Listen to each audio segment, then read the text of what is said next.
My name is Daniel, and today we are now going to do question E of MAT 2022. Now, you're going to say, okay, Nat, you have a binomial expansion or trinomial expansion in front of you.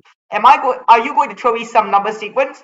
Well, technically, yes, I am. Now, we all heard of Pascal's triangle, right? So Pascal's triangle gives us the binomial theorem, and then lots of interesting sequences as well, including the triangular, tetrahedral, catalan numbers, and a lesser known fact is that you can create Space Invader style monsters while using the binary expansions of each row on the triangle while putting the least significant digit on the bottom. No, seriously, try it. It's good.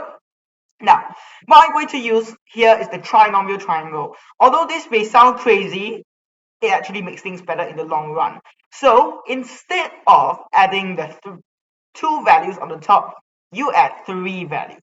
So you have 1, 1, 1, 1, 1, 2, 3, 2, 1, and then continuing on for two more rows.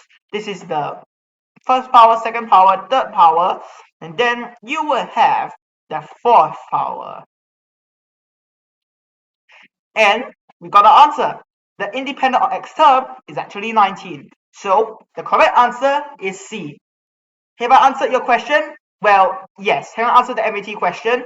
Well, it's quite an unorthodox manner. But I would like to tell you one last thing about the trinomial triangle before I go.